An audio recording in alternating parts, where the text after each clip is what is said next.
मैं मुकेश परिहार youth academy के YouTube channel पर आपका हार्दिक अभिनंदन करता हूं। सप्ताह के ये पहले दिन की 6 बजे वाली क्लास में आपका हार्दिक हार्दिक अभिनंदन। आप मेरे साथ जुड़े हुए हैं, इसके लिए आपका बहुत बहुत धन्यवाद। जो भी इस क्लास को 6 से 6:15 के बीच में देख रहा है उनका बहुत ही बहुत धन्यवाद। आज हम अपना वही सेशन वोकेब का सेशन लेके क्लास 22 लेके हम आपके सामने उपस्थित है, आपके सामने हाजिर हैं। प्लीज़ इसके साथ बने रहिए और अपनी इंग्लिश को, अपनी वोकेब को स्ट्रॉन्ग करिए। Okay, let's start. Word number, vocab number 59 word. इससे पहले हम 58 वर्ड पढ़ चुके हैं।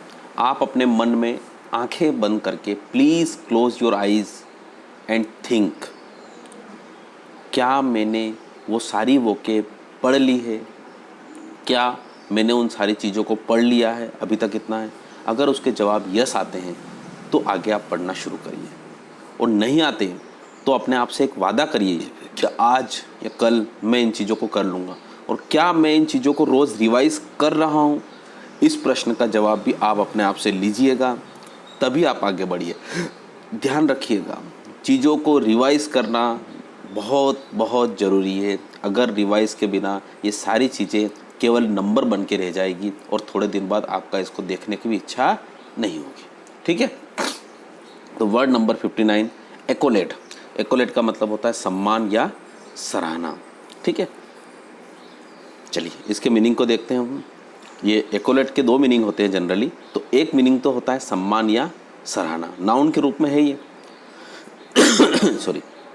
अब सम्मान या सराहना यानी एन अवार्ड और privilege granted as a special honour, यानी कोई आपने अच्छा काम किया हो तो उसके संबंध में जो होता है आपका जो दुलार होता है, सम्मान होता है, प्रशंसात्मक जो उल्लेख होता है, उसके लिए बोलते हैं। ठीक है, इसका एक और जो मीनिंग होता है उसके बारे में भी आप लिखिए, टू हग, यानी किसी को आप कर लो, क्या कर लो, चूम लो, उसको हग कर लो। ठीक है, या फिर किस करना, यानी किसी को क्या करना, चुंबन करना। अब ये कैसा है मैं आपको बताता हूँ। जैसे कि थोड़ी देर के लिए कि आपके यहाँ पे गाँव में या सब जगह होता है जनरली, हम अपने क्या करें, बुआ जी के वहाँ गए। अब बुआ जी के वहाँ गए तो क्या हुआ, भतीजे ने बुआ जी के पैर छुए, यूँ पैर छुए, तो क्या होता है वहाँ बुआ जी क्या होता है, उसको लेके और उसके गर्दन पे या फिर उसके हेड जो फोरहेड होता है ना, वहाँ पे चुंबन कर देती है, आओ लाला मारा आओ वनी साहब। तो वो उस प्रकार से जो होता है उसको बोलते हैं हम एक्कोलेट होते हैं। तो इस प्रकार से यहाँ पे एक्कोलेट जो है शब्द किस के संदर्भ में, या हक के संदर्भ में, या फिर एक माता का अपने बेटे के प्रति प्रेम, उस प्रेम के प्रति जो समान, देखो किस का मतलब यहाँ पे वो नहीं हो रहा है। तो इस प्रकार से चीज़ें जो हो रही है यहाँ पर, जो किस है वो इस प्रकार से कि जो आपका आलिंगन है, छोटा सा चुंबन है एक माता का अपने बेटे के प्रति, या फिर जो उसके गर्दन पर उसको इम्प्रेस करके और उसको जो किस किया जाता है वही किस है। ठीक है, तो यहाँ पर जो क्या होता है, अपने जो पुराने ज़माने में दादी माँ के पैर छुए तो दादी माँ का ये है कि एक बोको निये दे, एक बोको निये दे, तो वो वाला जो होता है उसको बोल रहे हैं एक्कोलेट। ठीक है, चलिए आगे चलते हैं। हमारे पास वर्ड है सिनोनिम्स। सिनोनिम्स क्या होगा इसका, सिनोनिम्स किसका, सम्मान या सराहना का, हम वो नहीं ले रहे हैं। ठीक है, तो सम्मान या सराहना के लिए होता है सिनोनिम्स। इसका पहला है कुडोज। देखिए जब भी कोई अच्छा काम करता है तो उसके लिए अपन बोल सकते हैं कुडोज, बहुत बढ़िया, वेल डन। ठीक है, कुडोज वर्ड बहुत ही, ये वर्ड इस्तेमाल होता है जनरली, आपने सुना भी होगा। तो कुडोज मतलब होता है प्रशंसात्मक उल्लेख होता है, यानी प्रशंसा होती है, उसका उल्लेख करने के लिए जो वर्ड इस्तेमाल कुडोज। ओनर सम्मान, एक्लेम मतलब प्रशंसा करना, प्रिविलेज का मतलब होता है किसी को ज़्यादा तवज्जो देना, रिकॉग्निशन का मतलब होता है पहचान। तो इस प्रकार से ये वर्ड आपके हो गए। ठीक है, अब हम चलते हैं आगे एंटोनिम्स की तरफ। एंटोनिम्स आपके रेप्रीमेंड। अच्छा, रेप्रीमेंड का मतलब क्या होता है, रेप्रीमेंड का मतलब होता है किसी चीज़ का पछतावा होना। ठीक है, इंसल्ट फील करना, बेइज्जती फील करना। कंडेमनेशन का मतलब भी बेइज्जती या फिर घृणा फील करना। तो यहाँ पर जो 3 वर्ड है ये सम्मान या सराहना के विपरीत है। आगे चलते हैं हम। यूज़ क्या है इसका, the film received accolades from the public and the press. जो फिल्म है वो रिसीव हुई है, ध्यान से फिर से देखो, द फिल्म रिसीव्ड यानी फिल्म को प्राप्त हुआ है एकोलेट्स, एकोलेट्स मतलब प्रशंसा प्राप्त हुई है from the public and the press, यानी इस फिल्म को, जो भी फिल्म है, जो फिल्म रिलीज़ हुई है अभी हाल ही में, उस फिल्म को क्या हुई है, पब्लिक से, लोगों से और प्रेस से, दोनों से क्या है, प्रशंसा प्राप्त हुई है, यानी लोग उसकी प्रशंसा कर रहे हैं। ठीक है, एकोलेट वर्ड हो चुका है। अब आते हैं अच्छा वर्ड इयोन। क्या होता है इयोन? इयोन का मतलब होता है अनंत, चिरकाल, असीमित काल, या इस प्रकार से भी होता है। ठीक है, अब यहाँ पे इसका इंग्लिश मीनिंग देख लेते हैं। An age of universe, immeasurable period. Immeasurable का मतलब होता है जिसको मेज़र नहीं किया जा सके। मेज़र में ये मेजरेबल है ना, ये मेजरेबल, मेजरेबल का मतलब होता है जिसको मापा जा सकता है, और इमेजरेबल का मतलब होता है अमापनीय। जो अमापनीय और जो पीरियड अपन माप ही नहीं सकते उसको क्या बोलते हैं अपन, अनंत काल या असीमित काल।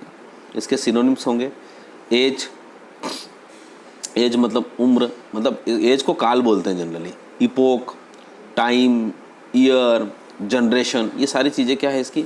और इसका जो एंटोनिम्स होगा वो ओल्डनेस, ओल्ड, यंग, ये।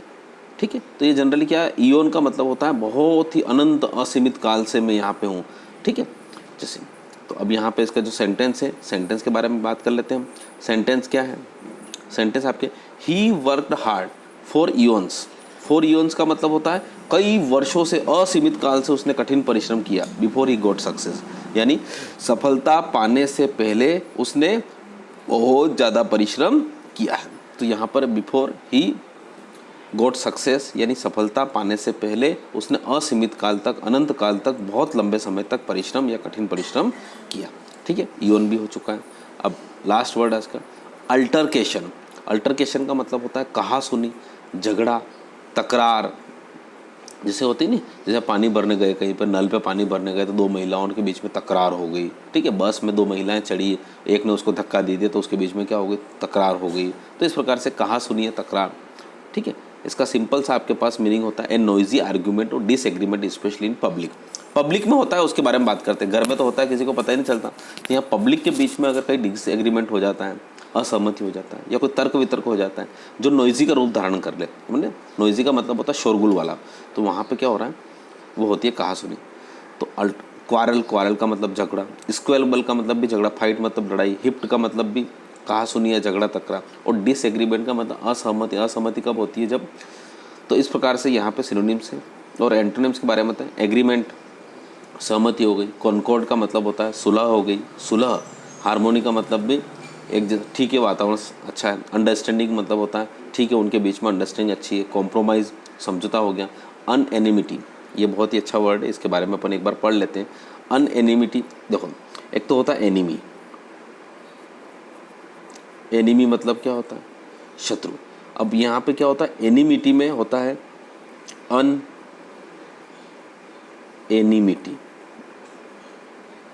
एनिमिटी मतलब होता है शत्रुता, और अनएनिमिटी का मतलब होता है अशत्रुता, जिसके प्रति हमारे पास शत्रुता नहीं है, मित्रता है। ठीक है, the best friend had an altercation, यानी क्या कह रहा है, दो अच्छे दोस्तों में, बहुत ही प्यारे और घने मित्रों में एक अल्टरकेशन था। कहाँ सुनी थी, झगड़ा था, एक तकरार था। किसके लिए, ओवर ए गर्ल, किसके ऊपर था, एक लड़की के ऊपर। दे बोथ लाइक्ड, जिसको दोनों पसंद करते थे। अब ऐसा तो होगा ही साहब, अब एक ही लड़की को अगर दो लड़के पसंद करेंगे तो फिर झगड़ा है, तकरार तो होगी। तो यहाँ पे क्या होगा, दो अच्छे सखा मित्रों में झगड़ा था एक लड़की के ऊपर जिनको दोनों चाहते थे।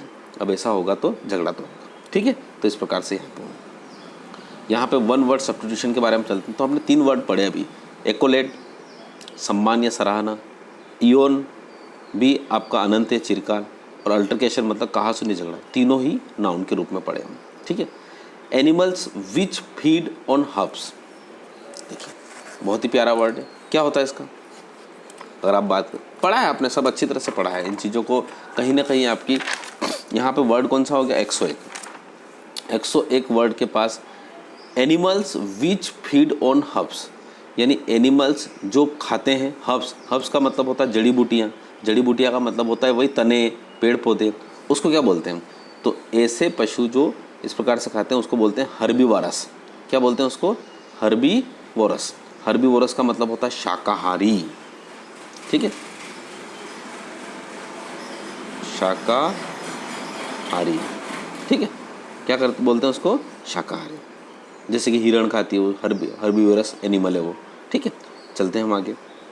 The man who does not eat meat, एक ऐसा आदमी जो मीट नहीं खाता है, मांस नहीं खाता है, उसको हम जनरली बोलते हैं हमारे आदमी। देखो वहाँ पे क्या होता है, जो शाकाहारी पुरुष हैं उसके लिए अलग है और शाकाहारी जंतु है उनके लिए अलग है।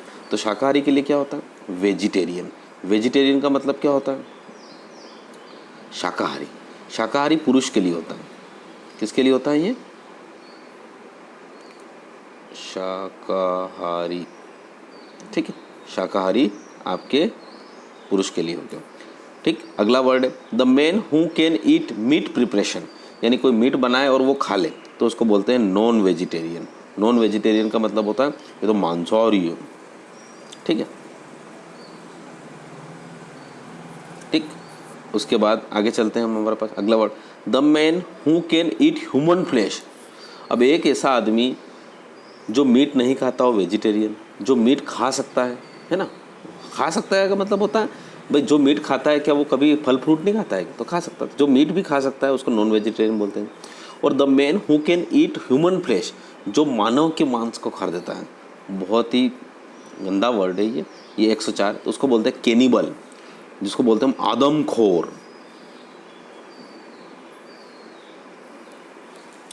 आदम खोर, या फिर बोलते हैं उसको हम नरभक्षी, ठीक। या फिर हम बोलते हैं उसको, बस दो ही वर्ड बोलते हैं, आदमखोर, नरभक्षी, पशुओं का मांस खाने वाला, ठीक है ये, ठीक। अगला वर्ड है हमारे पास one who eats too much. अब यहाँ पे खाने की बात हो रही है। देखो ऊपर भी खाना, नीचे भी खाना, खाना ही खाना हो रहा है। तो one who eats too much, जो आदमी बहुत ज़्यादा खाता है नहीं। अपन नहीं बोलते हैं कि यार ये तो बहुत पेटू है, तो उस पेटू को इंग्लिश में बोलते हैं ग्लटन। क्या बोलते हैं? Glutton, GLUTTON। ग्लटन का मतलब होता है पेटू, है ना। इसको बोलते हैं पेटू या खाऊ, बहुत खाऊ है तो, ठीक है। तो इस प्रकार से आपने यहाँ पे आज हर्बीवोरस, शाकाहारी जंतु, वेजिटेरियन, शाकाहारी आदमी, नॉन वेजिटेरियन, मांसाहारी आदमी, कैनिबल, नरभक्षी, और ग्लटन का मतलब होता है पेटू। इन चीज़ों का यूज़ करिए। देखिए ये सब चीज़ें आपके आसपास मिल जाएंगे। आपका कोई दोस्त है जो मीट वीट खाता है तो उसको बोलते हैं तो you are non vegetarian. Cannibal का बोल सकते हैं। अब कैनिबल मतलब होता है नरभक्षी होता है, पर कोई लोग क्या दिमाग बहुत चाटते हैं, तो कोई दिमाग चाटता है उसको बोलते हैं यू आर ए कैनिबल। यार दिमाग बहुत चाटता है, दिमाग खा जाता है तो दिमाग किसका खा रहा है? इंसानों का खा रहा है। तो उसके लिए बोल सकते हैं यू कैन से, ठीक है। ग्लटन का मतलब होता है पेटू या खाओ। आपके बहुत सारे क्या होता है, जिम में जाते हैं तो सारा खाता ही रहता है। 2 गुलाब जामुन ले लिए, 4 ले लिए, 10 ले लिए, 15-20 गुलाब जामुन खा जाता है वो। अब आजकल तो कोरोना में क्या होता है, जिमना विमना बंद है, तो उन पेटू वालों को बड़ी बड़े हालत ख़राब हो रही होगी, ठीक है। आगे चलते हैं हम, हमारे पास test yourself. Test yourself में have you noted down previous vocabularies, क्या आपने पिछली वोकेबलरीज को पढ़ लिया है? सॉरी, नोट डाउन कर दिया। नोट डाउन का मतलब होता है लिखना। ध्यान रखिएगा यहाँ पे जो फ्रेजल वर्ब है, नोट डाउन का मतलब होता है राइट, ठीक है। राइट मतलब क्या होता है? लिखना। क्या आपने पिछली वोकेबलरी को लिख लिया है? अगर लिख लिया है, क्या उनको याद भी कर लिया है? देखो लिखना और याद करना अलग अलग चीज़ें। लिखने तो कुछ नहीं है, हर कोई लिख लेगा। याद भी कर लिया, हाँ। अगर आपका जवाब है कि हाँ, तो if no then go to through previous vocabs lecture and then answer the questions given below, और उसके बाद जवाब दीजिए, ठीक है। अब क्वेश्चन वही 5, bifurcation, antonyms of the word bifurcation. Bifurcation जो वर्ड है उसका एंटोनिम्स बताइए। पोस्चुमसली उसका एक सेंटेंस बनाइए। थेस्पियन का एक सिनोनिम्स लिखिए। और उसके बाद स्टडी ऑफ कॉइन्स किसे कहते हैं, और science of the influence of the stars of human affairs, इसको क्या बोलते हैं। तो इस प्रकार से आप ये लिखिए। आपको 5 में से 5 नंबर लाना है। और मुझे बड़ी खुशी होती है कि यहाँ पे आप सभी है ना, जब इस प्रकार के लेक्चर को पढ़ते हो और लेक्चर को पढ़ने के बाद नीचे कमेंट बॉक्स में लिख देखो, आपको बड़ा अच्छा लगता होगा क्योंकि चीज़ें आपको याद रह जाती है। मैं तो कह रहा हूँ जो चीज़ें आप अगर लिखते हो उसको कहीं पे भी लिखते रहो। अगर आपको लग गया पोस्चुमसली का मुझे एंटोनिम्स याद चाहिए, याद आ गया तो उसको पेंसिल से कहीं पर भी टिका दो, इसको यूज़ करते रहो। तो जितना इन सेंटेंस को, इन वर्ड को यूज़ करोगे उतनी आपकी वोकेब स्ट्रॉन्ग होगी। और वोकेब कोई एक दिन में नहीं होगी, धीरे धीरे आपकी वोकेब स्ट्रॉन्ग होती जाएगी। ओके, तो ये सेशन आपको कैसा लगा? अच्छा लगा हो तो लाइक करिए, शेयर करिए, सब्सक्राइब करिए और अपने दोस्तों को हमारी इस एकेडमी के साथ, इंग्लिश के साथ जुड़ने के लिए कहिए। Thank you so much. जय हिंद, जय भारत। वो भूल ही गए तुम। फोन